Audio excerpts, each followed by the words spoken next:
Talking to Mr. Ron Crowder, the executive director and the founder of Streetworks.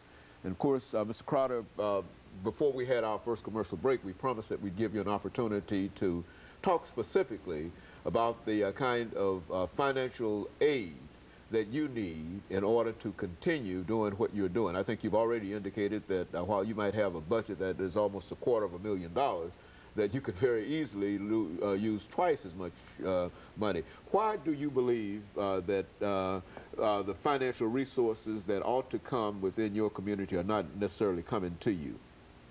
Well, it's hard to say, Dr. Haney. I think that people feel that they just give and give and give. Again, as I mentioned earlier with the other natural disasters, people have given out.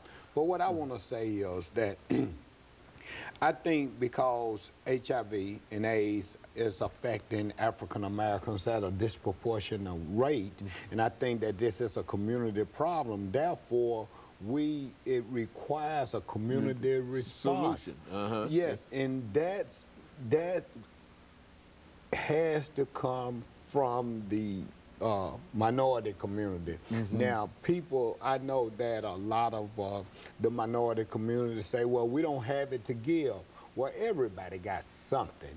And we're saying, if you take, say you take some of the more larger churches, if we could appeal to those congregations, or maybe on the 5th Sunday, take up a collection for the agency.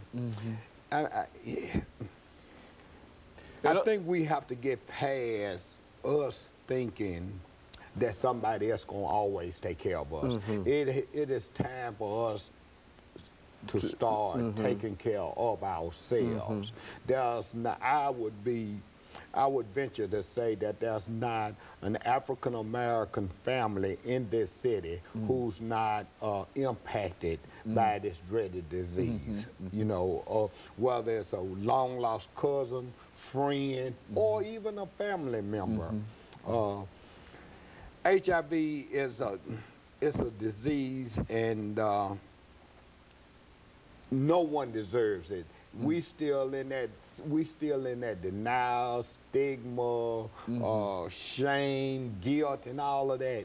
No one deserves HIV. You know what I'm saying? And it's not getting any better. It's I know not we've getting talked to any you better. many times in reference to this, and each time you feel that when you come that it's worse now than it was previously, and is that a fair characterization? Yes, that is absolutely. We're still being, as we speak, I want to say that African Americans right now in the city of Nashville probably account for over 50% of all new HIV infections, and African American women account for probably somewhere around 80% of all new infections.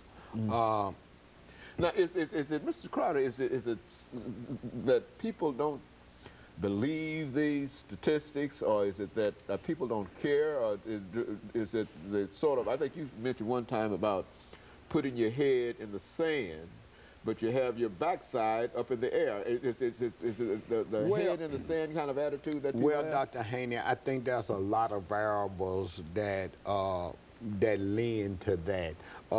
TV, I mean the media, everything we see on television these days has some kind of sexual connotation to it. All of the videos, these young people, that's all they see in the videos. And then we wasn't dealt a fair hand in the beginning of the epidemic. People still seem to think that HIV is a gay man's disease. They still think that HIV is a drug user's disease, but in fact, HIV is a sexually transmitted disease, and it's mostly being transmitted heterosexually. And so, and people are only human, and as humans, they're gonna do what humans do. And so the name of the virus is human immunodeficiency virus, and that being said, if you're human, you have some degree of risk. and still the finances are not coming in order to. Now, I think quite recently you made a trip to New York. Yes. And I think that some of the things that you talked about that they are doing in New York, you also would like to try to incorporate here in Nashville. Why don't you talk about well, some of those efforts? I went up to meet with Dr. Reverend Charles King, who's the president of Housing Works, who run a very comprehensive program all around housing in New York. Their main thing is they have a very low threshold for housing in New York. And when I say low threshold, and I don't want to be too critical here, is that in New York you don't have to pass a drug test to get in the housing.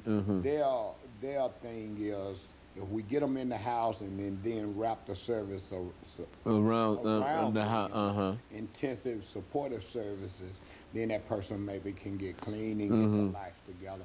And we're just trying to replicate some of the programs that they're doing. Well, do you find that there's a real problem of housing and housing AIDS and HIV persons in Nashville here? Yeah, absolutely, because if you look at the bigger picture, if you got a person living with HIV or AIDS and they don't have housing, then they can't be adherent to their medications.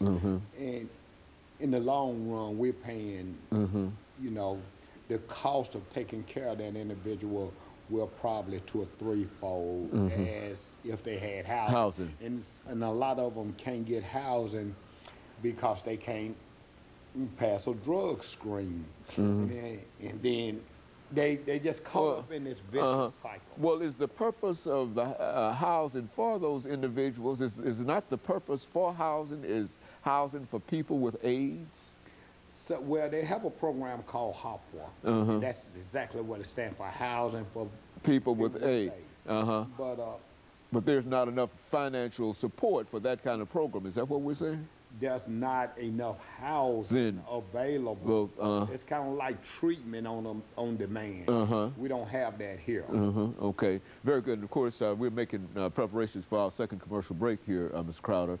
And when we come back, we want you to say something about some of the possibilities of trying to find some kind of something for this particular virus and some of the things that are done in trials and et cetera, because I know that's something you like to talk about. And we'll be back with our audience following this very, very short commercial break.